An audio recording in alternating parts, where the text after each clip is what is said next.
तो चलिए आज हम पढ़ने वाले हैं क्लास 10 मैथ चैप्टर पहला है रियल नंबर यानी वास्तविक संख्या। ये लेक्चर 4 है, यानी इससे पहले हमने लेक्चर 3 तक बना चुके हैं। अगर आप नहीं देखे तो जाकर के देख ले। चलिए करते हैं वीडियो को स्टार्ट बिना किसी विलंब किए हुए। हम लोग आज पढ़ने वाले हैं कि दशमलव प्रसार क्या होता है और उसे कैसे निकाला जाता है। यानी कि दशमलव प्रसार देखा जाए तो या तो शांत होगा या तो अशांत होगा। हम पूछे कि दशमलव प्रसार क्या होता है। तो अगर कोई संख्या लिखा हुआ है और जैसे 1/3 है, अगर इसे दशमलव में बदलते हैं तो दशमलव को बदलने का तरीका है कि भागा दीजिए। 3 से भागा देंगे में नहीं लगेगा, पॉइंट लगाएंगे, जीरो बैठेगा। 3 तिया 9, फिर एक पॉइंट के बदले 0, 3 तिया 9, यानी ये ऐसे चलता चला जाएगा। इस संख्या को दशमलव के रूप में जो लिख दी है, पूरा फैला दी है, यही जो कहलाएगा इस संख्या का दशमलव प्रसार कहलाएगा। यानी कि दशमलव प्रसार क्या होता है हमने देख लिया है। अब दशमलव प्रसार जो होगा या तो शांत हो सकता है या तो अशांत हो सकता है। शांत के मतलब है कि अगर पॉइंट के बाद रुक जाए, पॉइंट के बाद क्या हो जाए, रुक जाए, तो उसे बोलेंगे कि दशमलव प्रसार शांत हो गया। जैसे 1.56 इस 6 पे आके क्या हो गया, रुक गया, यानी इससे आगे नहीं गया है। 34.5 पे आके क्या हो गया, रुक गया है, तो इसको बोलेंगे कैसा है, शांत है। 6.2345 ये कैसा है, रुक गया है तो शांत हो जाएगा। अशांत में बोला है कि वैसा भी संख्या दशमलव प्रसार होगा जो पॉइंट के बाद रुकेगा नहीं, चलते रह जाएगा। जैसे है 1.333 आगे चलता रहेगा, 3.46 746 746 74 ऐसे चलता रहेगा, नहीं ये कभी रुकने वाला ही नहीं है। 5.345 ऐसा अगर नहीं रुके तो उसे बोलेंगे हम लोग क्या है, उसका दशमलव प्रसार अशांत होगा। यानी कहने के लिए भी कह सकते हैं कि अगर रुक गया, शांत हो गया तो शांत होगा, अगर नहीं रुका तो अशांत हो जाएगा। अब अशांत जो होता है दो प्रकार का होता है, अशांत आवर्ती होता है और एक अशांत अनावर्ती होता है। आवर्ती कब होगा, जब पॉइंट के बाद एक ही तरह की संख्या रिपीट करे तो उसे बोलेंगे कि अशांत आवर्ती हुआ है। क्या हुआ है, अशांत आवर्ती हुआ है। और जब पॉइंट के बाद अलग अलग संख्या आए उसे बोलेंगे अशांत अनावर्ती हुआ है। यानी जैसे बोला जाए कि अशांत दो प्रकार के, अशांत आवर्ती और अशांत अनावर्ती।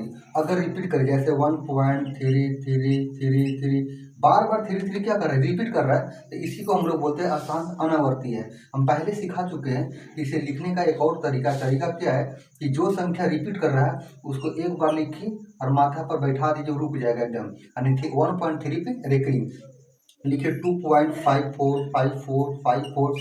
बार बार अगर 5454 रिपीट कर रहा है तो इसे बोलेंगे अशांत आवर्ती है। अशांत अनावर्ती के मतलब अगर पॉइंट के बाद अलग अलग है, यानी कि 1.3456 कोई रिपीट ही नहीं करेगा। रिपीट किया जैसे कुछ 1.03 ये भी अशांत अनावर्ती, क्योंकि एक जीरो के बाद 3 आया था, यहाँ पे 2 जीरो के बाद 3 आया, ऐसा नहीं होगा। ये भी क्या होगा, अशांत अनावर्ती होगा। अब आप लोग जान चुके हैं कि ऐसा कोई संख्या होता है यानी शांत होता है तो इसे हम लोग भिन्न में लिख सकते हैं। इसे भिन्न में लिख सकते हैं। अगर भिन्न में लिख सकते हैं तो इसे हम लोग परिमेय संख्या बोल सकते हैं। इसे परिमेय संख्या बोल सकते हैं। ऐसा भी हम लिखने के लिए सिखाए हैं कि अगर संख्या रिपीट करे तो इसे भी हम लोग भिन्न में लिख सकते हैं। अगर भिन्न में लिख सकते हैं तो ये भी कौन सा संख्या होगा, परिमेय संख्या होगा। इसे हम लोग बोले कि भिन्न में नहीं लिख सकते हैं, यानी अशांत अनावर्ती को भिन्न में नहीं लिख सकते हैं। अगर नहीं लिख सकते हैं तो अशांत अनावर्ती जो होगा अपरिमेय संख्या होगा। यानी पूछेगा कि शांत कैसा होता है, परिमेय होता है। अशांत आवर्ती कैसा होता है, ये भी परिमेय होता है। और अशांत अनावर्ती कैसा होता है, तो ये अपरिमेय होता है। अब दशमलव प्रसार निकालने का दो तरीका है, एक भाग विधि है और एक गुणनखंड विधि है। भाग विधि के द्वारा ऐसे ही निकालते हैं, भाग दे करके निकालेंगे कि क्या हो रहा है। और एक है गुणनखंड विधि। अभी हम लोग सीखने वाले गुणनखंड विधि के द्वारा कैसे निकाला जाता है। अब पढ़ने वाले हैं कि दशमलव प्रसार को गुणनखंड विधि के द्वारा कैसे निकाला जाता है। यानी कि अगर कोई एक भिन्न है जो कितना है, p/q है। अगर देखा जाए q का गुणनखंड 2 की पावर m गुना 5 की पावर n के रूप में आ जाए तब हम बोल देंगे कि दशमलव प्रसार उसका जो होगा शांत होगा। और अगर q का गुणनखंड 2 की पावर m गुना 5 की पावर n के रूप में नहीं आए तो उसे बोलेंगे उसका दशमलव प्रसार अशांत आवर्ती होगा। जहाँ पे m और n जो होना चाहिए धनात्मक पूर्णांक होना है, यानी कि ऐसा नहीं होगा कि 2 की पावर -5 होगा, तो फिर ये गलत हो जाएगा। अब बात आएगा कि अशांत रहेगा ऐसा रूप में, अशांत आवर्ती रहेगा ऐसा रूप में। लेकिन अशांत अनावर्ती के लिए क्या किया जाए, अशांत अनावर्ती के लिए क्या किया जाए, तो यहाँ पे देखा जाए कि ये जो नियम है अशांत अनावर्ती के लिए नहीं है। क्यों नहीं है? क्योंकि ये नियम भिन्न के लिए है। अब भिन्न तो हम भाई साहब परिमेय संख्या को लिखते हैं, उसी को भिन्न में लिखा जाएगा ना, परिमेय को तो लिखा जाएगा नहीं। यानी कि भिन्न में जो रहेगा वो परिमेय रहेगा। अब परिमेय जो होता है चाहे शांत होता है चाहे अशांत आवर्ती होता है, परिमेय अशांत अनावर्ती हुए नहीं करता है, इसलिए यही दोनों को निकाला जाता है। अब क्वेश्चन है कि 33/50 कैसा, इसका प्रसार कैसा होगा, शांत होगा या शांत होगा? तो इसमें देखेंगे तो पी ये होगा तो क्यू ये होगा। अब गुणनखंड निकालते हैं, आपको दोनों का गुणनखंड निकालना है। हो सकता है कि कट जाए, 33 का गुणनखंड निकालेंगे तो 3 से निकलेगा, 11 3 33, 11 भारी संख्या है, 1 से लगेगा, यानी 33 का जो गुणनखंड होगा 3 गुना कितना हो जाएगा, 33 का गुणनखंड 3 गुना 11 हो जाएगा। 50 का गुणनखंड देखा जाए तो 50 का गुणनखंड 2 से लगेगा 25 मरतबे, 5 से लगेगा 5 मरतबे, 5 से लगेगा 1 मरतबे, यानी कि 50 का गुणनखंड जो होगा 2 गुना 5 गुना 5 हो जाएगा। अब देखते हैं 33 बटा कितना है 50 है, 33 का गुणनखंड आया है 3 गुना 11, 50 का गुणनखंड आया है 2 गुना, इसे 5 5 2 है तो 5 का स्क्वायर लिख सकते हैं। हमें देखना था कि क्यू का गुणनखंड, क्यू का गुणनखंड 2 की पावर m गुना 5 की पावर n के रूप में आए, ऐसा आ जाए, या तो फिर केवल 2 की पावर n के रूप में आ जाए, या तो फिर 5 की पावर n के रूप में आ जाए। तीन में से कोई भी आ जाएगा तो हम बोल देंगे शांत है।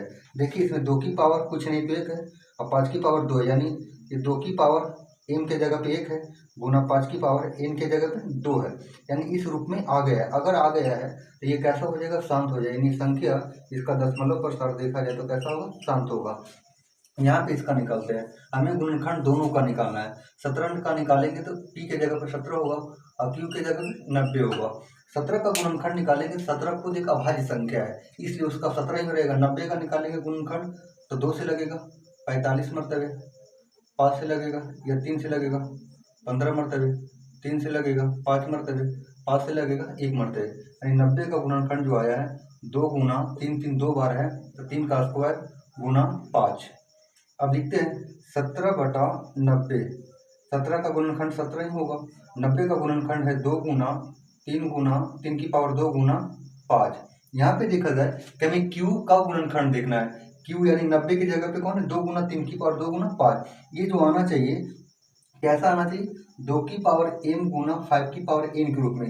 लेकिन यहाँ पे देखा जाए 2 की पावर m सही है, 5 की पावर m ये भी सही है, लेकिन ये आ गया है बीच में। अगर ये आ गया है तो ये इस रूप में नहीं आया है, इस रूप में नहीं आया है। अगर नहीं आया है तो इसका जो दशमलव प्रसार होगा अशांत कैसा हो जाएगा, अशांत होगा, और अशांत में कैसा होगा, आवर्ती होगा। यहाँ देखा जाए इसका गुणनखंड निकालेंगे, 18 का गुणनखंड निकाला जाए तो 2 से लगेगा 9 मरतबे, 3 से लगेगा 3 मरतबे, 3 से लगेगा 1 मरतबे, यानी 18 का गुणनखंड आएगा 2 गुना 3 3 2 बार 3 का स्क्वायर। 90 का गुणनखंड देखा जाए तो 90 2 से लगेगा 45, 3 से लगेगा 15, 3 से लगेगा 5 और 5 से लगेगा 1, यानी 90 का जो गुणनखंड होगा 2 एक बार है गुना 3 3 2 बार है तो 3 को स्क्वायर हो जाएगा, 5 एक बार है।